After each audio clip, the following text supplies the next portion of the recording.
Okay, let's continue with the first ground under unconstitutionality issue.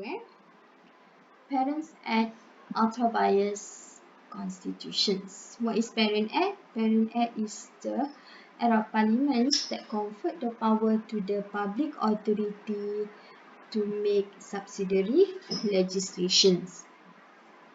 So the issue that you need to determine here is whether the Parent Act ultra vires federal constitutions, or maybe the provisions in the Parent Act itself contradict with the provisions of the federal constitutions.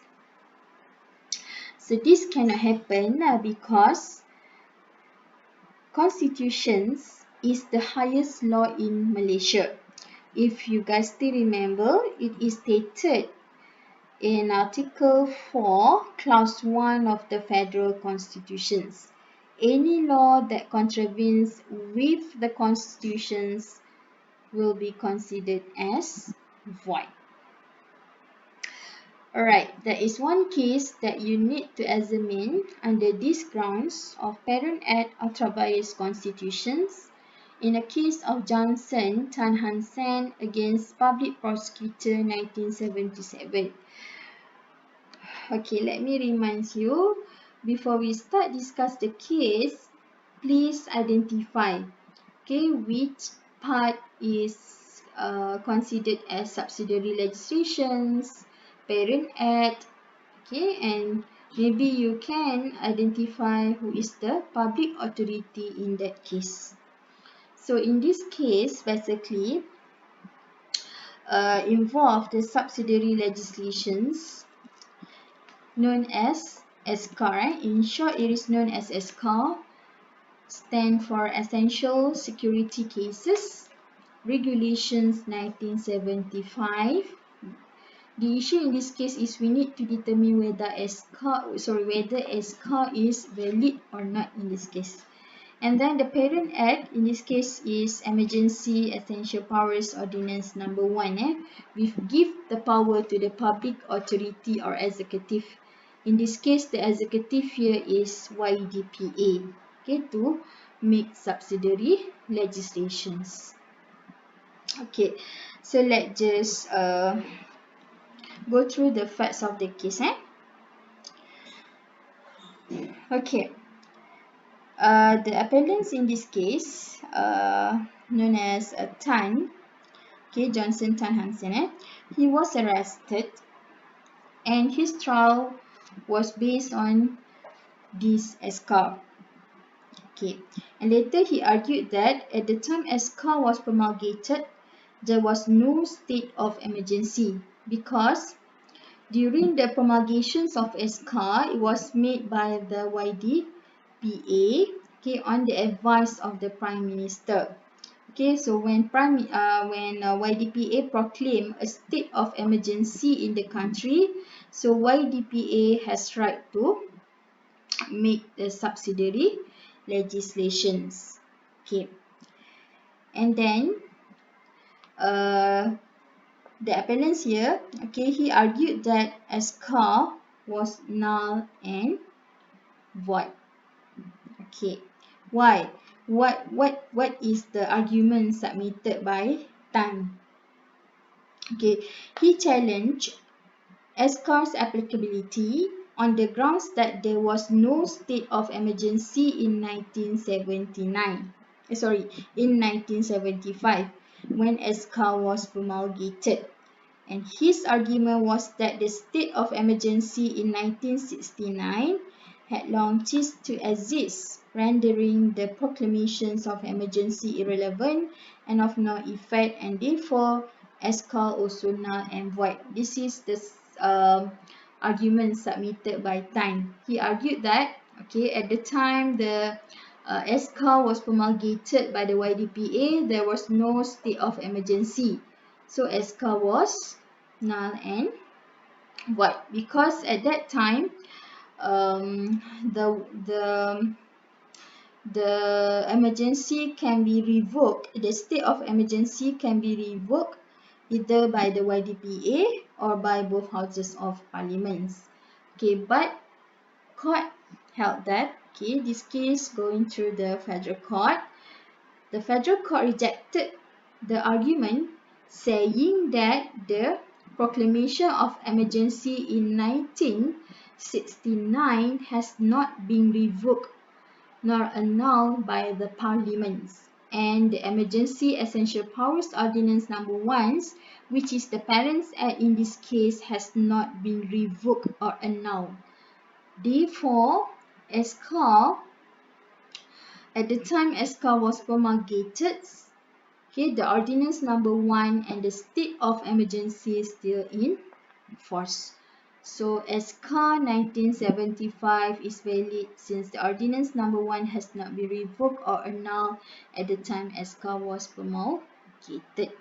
So when we answered the issue, we can state that, okay, the subsidiary legislation made by the YDPA in this case considered as valid and has its effect. Okay.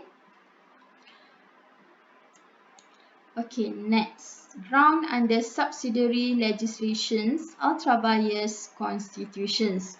Just now we look into the Parent Act, but now we're focusing on the subsidiary legislation.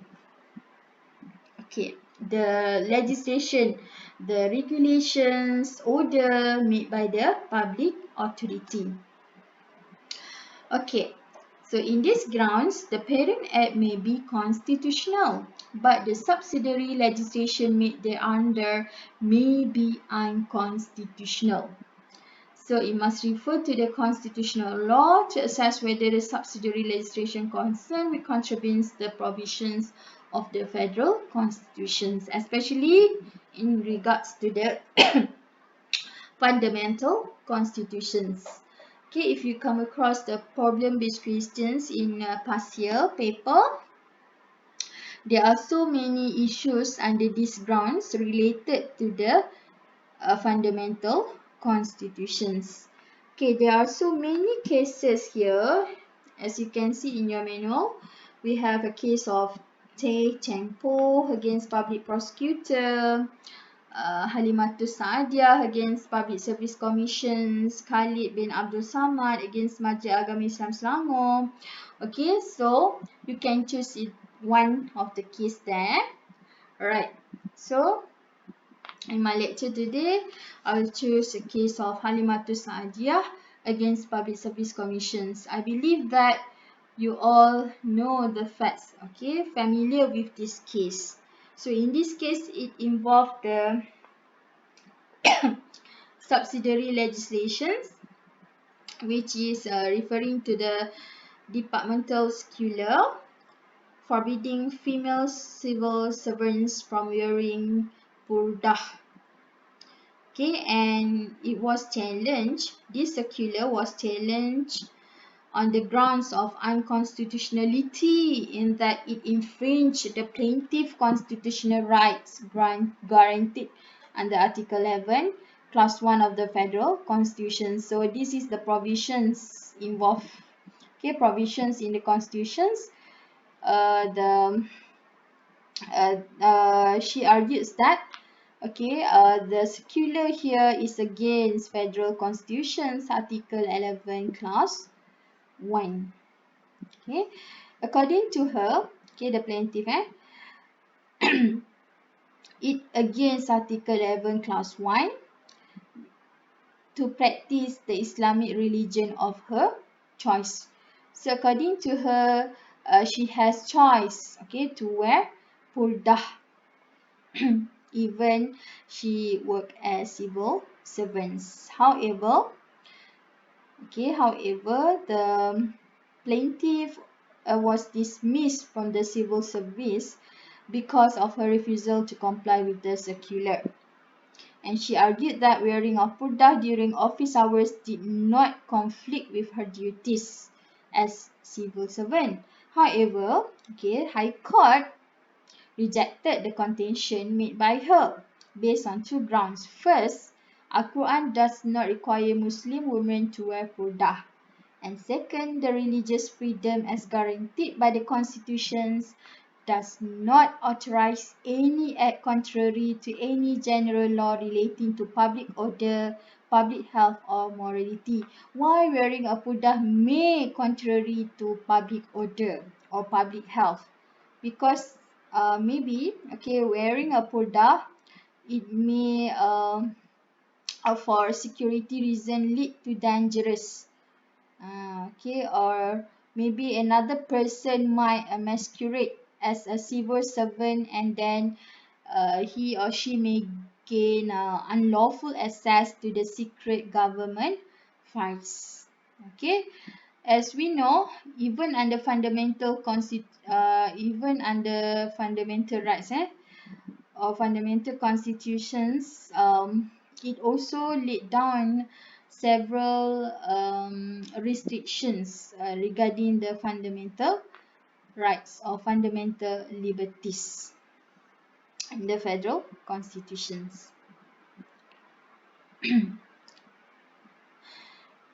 Okay, so what is the court held in this case? No objections on constitutional grounds to the government imposing conditions on the wearing of purdah by civil servants while at work, even though the conditions imposed may restrict to some extent the religious practices. So in this case, we can conclude that the subsidiary legislation here, the departmental circular, was not against federal constitutions under Article 11, Clause 1. Okay.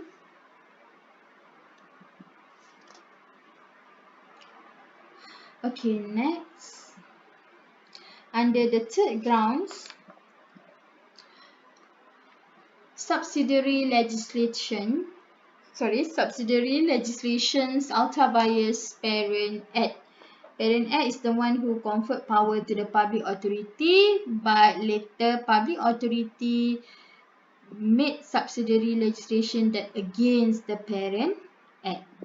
Okay, this is where the subsidiary legislation made by them goes beyond the scope of the authority conferred by the Parent Act. Okay, based on Section 20, subsection 1 and 87 subsection D of the Interpretation Act 1948 and 1967, any subsidiary legislation which is inconsistent with the Act of Parliament, including the Act under which the subsidiary legislation is made, shall be void to the extent of inconsistency. In other words, if the subsidiary legislations goes beyond of the power, beyond of the scope conferred to the public authority, then the subsidiary legislation made by them will be considered as void. Okay, many cases that you may refer to, but okay, I choose a case of Ghazali against public prosecutor. In this case, the Parent Act is Section 118, subsection 5 of the Road Traffic Ordinance 1958, give power, okay, to the licensing board in exercising its discretions based on this section in the Parent Act, that when they imposing conditions, or when they make any discretions, they shall give preference to an application from a Malay.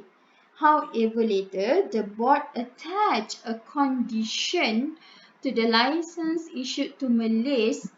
Only a Malay driver should be employed to drive such vehicles. So they attach one condition here, and according to the High Court, the condition considered as ultra vires.